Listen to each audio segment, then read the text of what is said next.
John Hayes. This is a great budget, superb piece of legislation. I support it. Thank you. 5-minute call, Clayton Cosgrove. Mr Speaker, that was an outstanding contribution by the member from Wairarapa. I think the shorter his speeches, the more outstanding they get.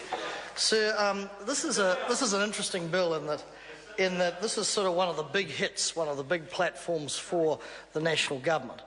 And I'll leave it to my learned colleague Maanamaki to deal with the climate change issues, but I am intrigued by the two other propositions contained within this bill, namely the cheque duty, which in some sort of spin, the National Party sort of promoted this as a big sort of tax-saving and cost-saving hit for the populace.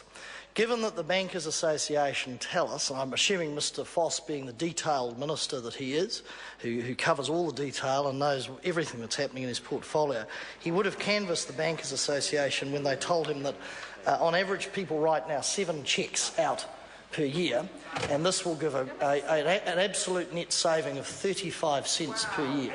35 cents per year. Now, I know Mr Hayes would be astounded with this. He'd think this was, he'd be going back to the people of Wairarapa and going round every outlet he can. He'll be standing outside every bank branch, handing out his business card saying, "I've delivered to you, the people of Wairarapa, 35 cents per year. You should be grateful." If he was standing again, they should vote for him again. That's what he'd be saying to them. He'd be telling the new candidate, go round. I'm sure he'll produce a pamphlet, and the pamphlet may well cost more than 35 cents to produce, but he'll hand it out saying, "Be grateful, the national government has provided you with a huge benefit, that is 35 cents a year." Then we come to the great sort of housing policy. A housing policy, I did note in Mr Foss's address, when he talked about this wonderful $3,500 that he would save New Zealanders in the construction of their new homes, he used the words might, could and maybe save them. He didn't tell us how he actually calculated the $35,000 saving that would be made in the reduction, $3,500 saving that would be made in construction costs. He didn't tell us that because I suspect there is no analysis. Didn't tell us that at all, and he said it might save $3,500, it could save $3,500, maybe, if we're lucky and people believe us, they might get a few shekels back. I note in here there's things like, I note the measures are only temporary for 3 years. It begs the question, has any work been done as to the impact, positive or negative, in respect of the industry? I suspect not. That's why they've put it in for 3 years. If they were sure of themselves, it would be a permanent disposal. But then you look at the list. You look at things like varnish, or I'm a bit old-fashioned, I call it shellac. And there's plenty of political shellac in this legislation. If you look at the conveyancing cost and perhaps the consenting cost of a new home, the $3,500 wouldn't even cover that expense. So somehow New Zealanders are going to be so grateful to the national government that allegedly they're going to save in building costs $3,500 when we know last month alone the cost of construction in Auckland in 1 month went up in excess of $6,000.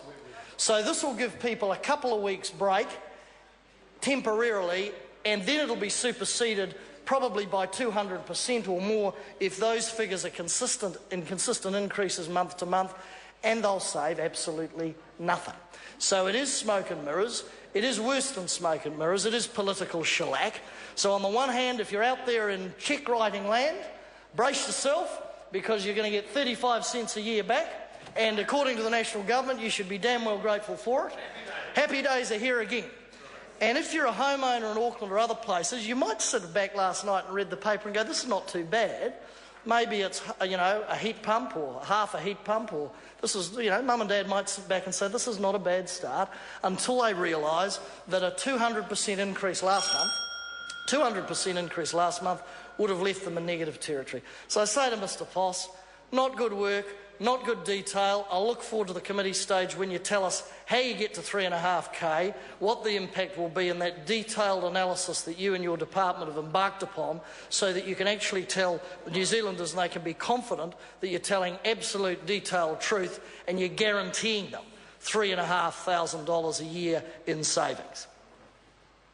The question is that the motion be agreed to. Those of that opinion will say aye. Aye. Contrary, no. The ayes have it. Budget Measures, Miscellaneous Fiscal Matters Bill, second reading. The Budget Measures Miscellaneous Fiscal Matters Bill is set down for committee stage forthwith, and I declare the House and Committee for consideration of the Budget Measures Miscellaneous Fiscal Matters Bill. Mr. Chairman. Mr. Speaker,